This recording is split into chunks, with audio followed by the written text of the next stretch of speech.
Assalamu alaikum. How is everyone? I hope everyone's doing well. So this is my third video on the speaking module of the IELTS exam, and by chance this is also the third book that I'll be using. Now before I begin on a test, I'd like to just go over a few things that I need to mention, especially for people who are appearing for the exam from Pakistan. Now, because I've been teaching this exam for such a long, teaching for the exam for such a long time, I feel that I have been able to find certain skills and strategies that work well because we are not native speakers of the language. We are either Urdu speaking or we speak other regional languages, but English is not our first language, although many of us are very good at it, myself included. So I've noticed that most people think in Urdu and then they translate their thoughts into English. So for the first tip, one of many, start thinking in English. All right, train your mind to start thinking in English and have your thoughts in English throughout the day. Think about, your work schedule or your home schedule, what you're going to cook that day or what you're going to do at work or what route you're going to take en route to work or anything like that. Think of all of this in English. Don't translate it in your mind. Don't think in Urdu and translate it into English. Number one. Number two, take up as many opportunities as you can to speak in English. I know that people in our workplaces are not always English spoken, and even if they're supposed to be, they don't speak English. But don't be hesitant to speak in English as much as you can, whether it's with your colleagues, whether it's with your family members. Worst case scenario, even if you have a pet, talk to the pet in English, because the more you say it out loud, the better you will be. Another tip is to record your voice. Now, even though most of us are not very good speakers of English, we're very good listeners of English. We can pick mistakes. Our ears are, tuned to pick up mistakes. So record your voice. Record whatever it is that you want to record and listen to yourself again and see whether you've spoken correctly or not. And if you haven't, then find another way of saying that. A perfectly good way of saying that. Correct English, incorrect English. All right? Another tip that really works well is to listen to good English. Now, a lot of students come to me and say that why don't we memorize a list of words, or why don't we listen to a certain YouTuber or a certain teacher on YouTube who's teaching grammar and so on and so forth. Well, fine, that will help, definitely. Why not? It will help, because anything that you try to read or listen to will automatically help you. But you want to improve your English by default.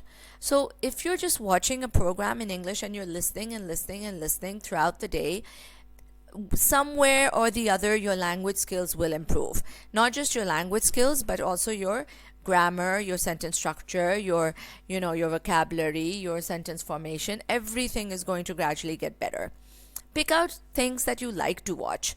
Pick out things that you like to listen to, like cook shows, or maybe life skills shows, or maybe even YouTubers talking about their daily schedules. Anything. It could be a number of things. It doesn't have to be something educational. That's what I'm saying.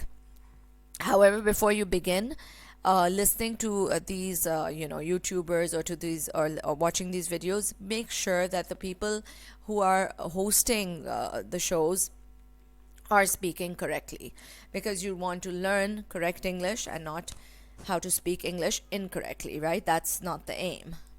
So these are certain skills and strategies that will help you. It will gain you a lot of insight and they will improve your English. I promise you that. So let's go to a test. And because I spoke so much on skills and strategies, I'm going to go straight to a cue card. I'm skipping the questions in the beginning as well as in the end, and we are just going to do a cue card. So I've done this one in the last recording. Let's take out another one.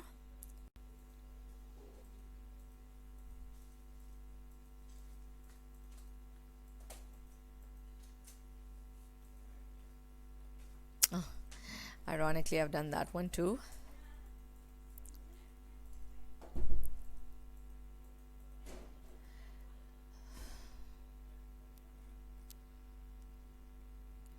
All right. Describe a memorable event in your life, when the event took place, where the event took place, what happened exactly, and explain why this event was memorable to you. Okay. So I'm going to take my minute to prepare.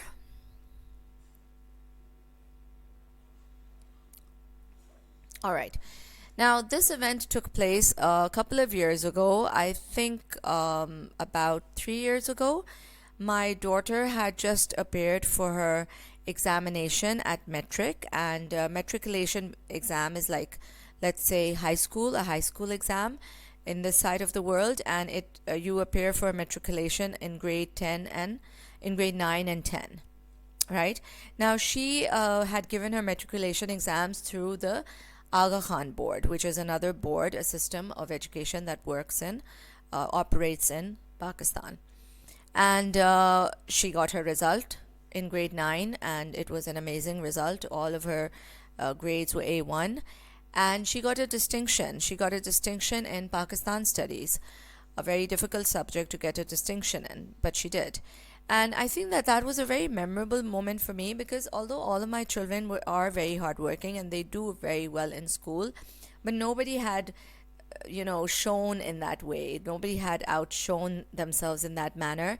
And getting a distinction, being called to a ceremony, being given a gold medal by the school and by the Aga Khan board, a certificate, and all that honor was really a proud moment for me as a mother, and it was also a proud moment for her. And I feel happy because it was a validation for her teachers as well, who worked so hard with her the whole year. So the event took place, like I said, about 3 years ago, and it took place at the Aga Khan Hospital Auditorium, which is a beautiful auditorium, very cozy, very nicely made. And it was a huge event. It was a very huge, award-giving ceremony where all of the students, outstanding students from all over Pakistan, were called in, and they were awarded their certificates, and they were applauded for all of their hard work.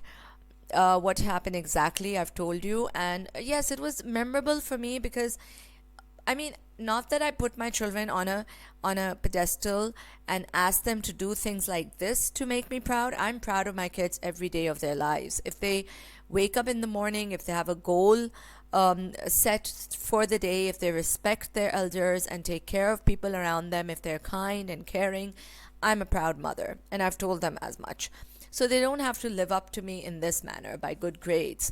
But obviously, this is like a cherry on top. It's a validation of everyone's hard work, not just mine, but their teachers, and of course the child herself, right? Her name is Amna. She was very happy. She was very excited. And the best thing was she was also very humble, right? It was quite unbelievable for her. And that was a nice feeling to see a child gain and be awarded with so much and yet be so humble and so nonchalant about it. So that was a nice thing. I enjoyed that. Anyway, so this is it for today, and I hope that you enjoyed my lesson. Till next time, take care of yourself and stay blessed. Allah Hafiz.